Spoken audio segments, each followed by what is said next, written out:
राहुल गांधी विपक्ष के नेता, आपसे पूछ रहा हूं, आप राहुल गांधी से एक्सपेक्ट क्या कर रहे हैं? पहले हमें उस पर क्लियर हो जाना चाहिए। हम एक्सपेक्ट ये कर रहे हैं कि सबको मेल मिलाप, एक मेल जोल करने वाली राजनीति वो करेंगे, अकोमोडेशन वाली राजनीति करेंगे, कि भाई सत्ता पक्ष के साथ मिलकर चलो, केवल टकराव मत ढूंढो। क्या आप ये एक्सपेक्ट कर रहे हैं? मैं आपको डिफाइन करता हूं, केवल टी शर्ट से कुर्ता पहनने से राहुल गांधी स्टेट्समैन या नेता नहीं बनेंगे। राहुल गांधी को ये सोच से बाहर आना पड़ेगा कि केवल मेरे परिवार का अधिकार है इस देश के संवैधानिक पदों पर, और उनको नरेंद्र मोदी को तीसरी बार का प्रधानमंत्री स्वीकारना पड़ेगा। इसका मैं उदाहरण देता हूं। कोई लाइट बंद कर दे रहा है, कोई कह रहा है कि मैं एक शुभकामना भी नहीं दूंगा प्रधानमंत्री को तीसरी बार प्रधानमंत्री बनने पर। मैं बाकी सब छोड़ दो, राहुल गांधी जिस परिवार से आते हैं, अगर नरेंद्र मोदी जी तीसरी बार प्रधानमंत्री बने हैं, एलओपी हो या ना हो, क्या उनका दायित्व नहीं था इस लोकतंत्र के मर्यादा को रखने के लिए कि वो एक विश तो करते हैं? वो विश का कोई ये नहीं है कि बीजेपी को उनके विश के बिना सरकार नहीं बना सकते, आप जबरदस्ती करवा सकते हैं। नहीं, पर एक स्वस्थ लोकतांत्रिक परंपरा के लिए जो हम लोग देखते, किसी भी डेमोक्रेटिक नेशन में जो ट्रांसफर ऑफ पावर होता है या कंटिन्यूएशन ऑफ पावर होता है, उसमें लीडर जो ऑपोजिशन का होता है वो हमेशा कहता है we fought the battle, but चलिए आप जीते, आप चलिए, हम आपको देखना पड़ेगा राहुल गांधी को एलओपी बनने पर आपकी पार्टी में कितने लोगों ने बधाई दी है? नहीं, मैं राष्ट्रीय प्रवक्ता हूं, मैंने तो दी है। उनके राष्ट्रीय प्रवक्ता से बुलवा लीजिए, आप कल उनको बुला लेना। अब वो एक्सपेक्ट कर रहे होंगे मुझे प्रधानमंत्री विश करें। नहीं, वो तो कह रहे हैं कि इलेजिटिमेट इलेक्शन हुआ। वो तो कह रहे हैं कि ईवीएम में से ओटीपी नहीं गायब हो गया, तो ओटीपी। मैंने जो सवाल पूछा था, आप राहुल गांधी से एक्सपेक्ट क्या कर रहे हैं? मैं तो उनसे बिल्कुल एक्सपेक्ट नहीं कर रहा हूं कि वो, जैसे आपने शब्द का रवादारी वाली कोई बात करेंगे। वो कन्फ्रंटेशनिस्ट हैं, बिल्कुल वो कन्फ्रंटेशन ही करते आए हैं पिछले 10 साल से, और वो अभी भी वही करेंगे। वो निहिलिस्ट है, वो निहिलिस्ट है। ये शब्द सुना है। निहिलिस्ट वो होता है, कन्फ्रंटेशन तो देखिए टकराव होता रहता है। निहिलिस्ट वो होता है जो आग लगा दे सिस्टम में। बता दिए, वो आग लगा के चले जाते। आपके शो में दिलीप मंडल ने बताइए निहिलिस्ट। नहीं, मैं इन्होंने जो बोला, आपने, मैं ये नहीं कह रहा आपने उनसे चुराया, मैं देखता हूं, लेकिन मैं रोज रात को आपका शो देखता हूं जाकर। आपने हो सकता है उनसे पहले बोला हो। नहीं, याद आया, मैंने कहा सुना क्योंकि बड़ा उनसे बोरो भी कर सकते हैं, थोड़ा वैसा शब्द है ना। निहिलिस्ट वो होता है जो सब बर्बाद कर दूंगा, कुछ नहीं छोड़ूंगा, सारी दुनिया जला देंगे, कुछ नहीं छोड़ूंगा। तो ये वो कह रहे हैं कि वो राहुल गांधी है। अगर मैं नहीं तो सिस्टम ही नहीं, पूरा देश ही नहीं।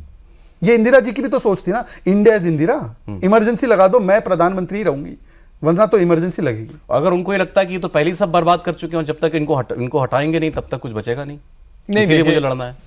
राहुल गांधी से क्या उम्मीद कर सकते हैं, तो उसका 2 हिस्सा है। एक हिस्सा तो यह है कि हम लोकतांत्रिक परंपराओं की उम्मीद करेंगे, और वो इसलिए करेंगे क्योंकि इस देश को जिस संविधान की कॉपी जो कोट पॉकेट बुक लहरा रहे हो, तो उसका जो मूल संस्करण है वो ढेर सारी चीज़ों की बात करता है। इस देश की संस्कृति, इस देश की विरासत, इस देश के जो ज्वलंत मुद्दे हैं उस पर हमारे राजनेताओं को, जनप्रतिनिधियों को कैसे व्यवहार करना है, और बाकायदा इसकी पुस्तक है, उसको लेके राहुल जी को पढ़ना चाहिए कि लोकसभा में क्या क्या मर्यादाएं होंगी एक सांसद के तौर पर, कौन कौन से नियम हैं, कौन कौन सी धाराएं हैं, किस सेक्शन में, किस में कहां कहां क्या करना है, वो सब उनको पढ़ना चाहिए। हालांकि मैं ये उम्मीद करता हूं कि 20 साल के सांसद हैं तो करेंगे। लेकिन इसका एक दूसरा पहलू है। राहुल गांधी आज यहां पहुंचे जहां से हैं, वो उनको कन्फ्रंटेशन की ओर ले जाता है, बिल्कुल वो उनको एनार्की की तरफ ले जाता है। अब कन्फ्रंटेशन के बाद एनार्की बहुत दूर आता है, लेकिन नहीं, मैं इसीलिए कह रहा हूं, एनार्की से ही ये चुनाव यहां तक पहुंचा है। अगर एनार्की नहीं होता, तो आप विशुद्ध अराजकता, आप अचानक कह लगते हैं चौकीदार चोर है। अगर एनार्की नहीं होती तो जिस कानून से देश के किसी भी मुसलमान की कोई नागरिकता नहीं जाने वाली थी, अभी भी नहीं गई, लागू हो गया है, उसके लिए राहुल गांधी और उनकी पूरी पार्टी, उनके साथ के सारे झूठ बोल सकते हैं, आप कह सकते हैं उन्होंने झूठ बोला, लेकिन मैं इसमें एनार्की नहीं ढूंढ सिर्फ आप जो झूठ कहेंगे तो आप उसको, देश में कितने बड़े दंगे हो जाएंगे। नहीं, सिर्फ झूठ करें तो उसको, उस डिग्री को आप नहीं देख रहे हैं।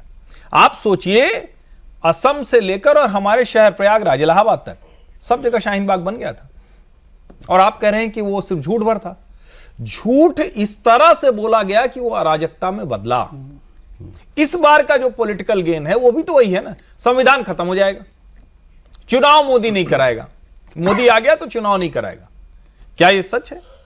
ये झूठ है, लेकिन झूठ को अराजकता की हद तक ले नहीं, लेकिन मैं क्योंकि पीछे सोच रहा हूं, 3-4 साल पुरानी बात हो गई, 2020 की बात है ना, तो मुझे नहीं लगता सीएए के एजिटेशन को, एंटी सीएए के एजिटेशन को कांग्रेस पार्टी ड्राइव कर रही थी। अरे कहाँ उन्होंने तो जाकर बकायदा लखनऊ नहीं, में राइटर्स के प्रदर्शन किए लखनऊ उनके छोड़िए ना, समर्थन में। उनके नेता पकड़े गए, उनके नेताओं की गिरफ्तारी हुई, और जहां जो शाहीन बाग का पूरा कार्यक्रम था उसमें उस वक्त के कांग्रेस जा के रहे थे प्रदेश सब, अध्यक्ष मैंने कहा ड्राइव कर रही थी, लीड कर रही थी, कोशिश कर रहे थे, जहां होगा वहीं तो ड्राइव करेंगे, लेकिन ड्राइव किया उन्होंने, उनके नेता सारे शामिल थे उसमें, ऐसा नहीं कि नहीं किया। और डायरेक्टली नेता नहीं तो योगेंद्र यादव जैसे जो और उनके करीबी है वही थे सोनिया उसमें। सोनिया जी का उस वक्त का बयान मुझे ठीक ठीक नहीं याद है, सड़कों और अभी पर। तो डर लगता है ना, क्योंकि वो कहीं राज्य सरकार से आ जाएगा, पता लगा कॉफी पर आप कुछ अगला क्षेत्र अजीत भारती बन जाओगे बीच आप। में ही उठा ले गए। हाँ। तो खैर, अरे शुभ शुभ बोलिए। और मतलब हमारा तो ऐसा कोई वो सिस्टम भी नहीं कि हमको कोई बचा लेगा, लेकिन उस वक्त ये कुछ ऐसी ही सड़क पर आने की बात की गई थी।